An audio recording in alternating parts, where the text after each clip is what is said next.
Assalamualaikum warahmatullahi wabarakatuh. Perkenalkan, nama saya Faras Maulida, kelas 11 semester 1 absen 9.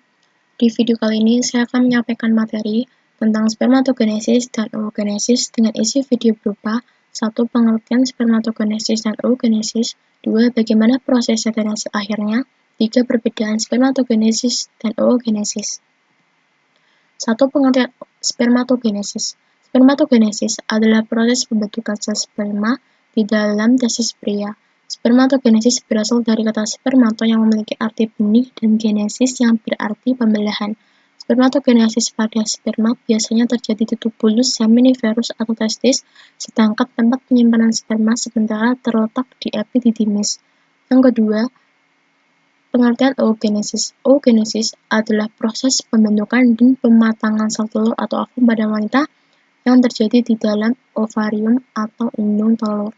Selama oogenesis, sebuah oogonium atau telur ibu, sel diploid mengalami perubahan ukuran dan akan berubah menjadi oosit primer diploid. Kedua, bagaimana prosesnya dan hasil akhirnya?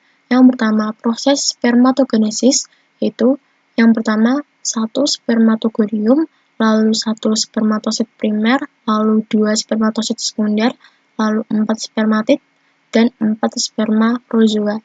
Ketika sel sperma telah matang atau spermatogonium atau sel induk sperma memperbanyak diri dengan cara mitosis dan meiosis. Dari spermatogonium, sel sperma akan berubah menjadi spermatosit primer secara mitosis. Setelahnya, spermatosit primer membelah secara meiosis menjadi spermatosit sekunder yang berukuran sama. Melalui tahap meiosis kedua, spermatosit sekunder membelah diri lagi menjadi 4 spermatid yang sama bentuk dan ukurannya. Spermatid merupakan tahap akhir sebelum akhirnya berubah menjadi sel sperma yang matang atau spermatozoa dan siap dikeluarkan bersama dengan air mani ketika seorang pria mengalami ejakulasi. Hasil akhir dari proses spermatogenesis yang terjadi pada testis adalah gamet dengan N kromosom dan 4 sel spermatozoa fungsional. Yang kedua, proses oogenesis, yaitu yang pertama, 1 oogonium, lalu 1 oosit primer, lalu 1 oosit sekunder dan 1 sel polosit, lalu 1 ootit dan 3 sel polosit. Yang terakhir adalah 1 ovum. Oogonium adalah tahapan pertama dari oogenesis yang dihasilkan oleh ovarium. Oogonium terdiri dari 46 kromosom yang bersifat 2N atau diploid, kromosom berpasangan. Oosit primer adalah hasil mitosis dari oogonium. Tahap ini adalah tahap pendewasaan dan tidak terjadi pembelahan. Oosit primer terdiri dari 46 kromosom dan bersifat 2N. Oosit sekunder dan polosit adalah hasil meiosis 1 dari oosit primer yang terdiri dari 23 kromosom dan bersifat N atau haploid, kromosom tidak berpasangan.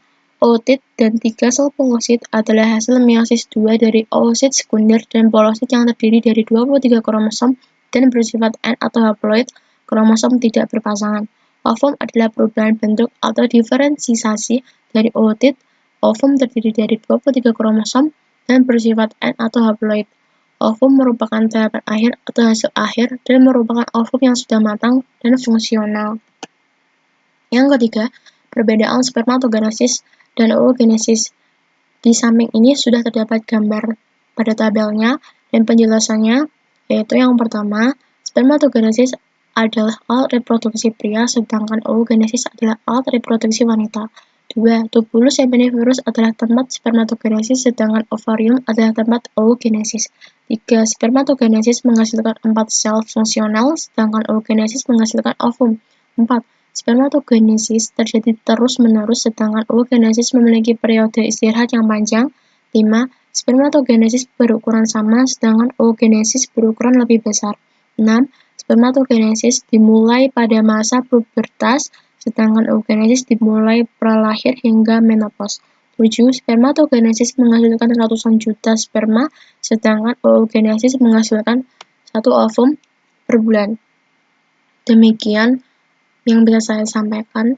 Apabila ada salah, mohon dimaafkan. Wassalamualaikum warahmatullahi wabarakatuh.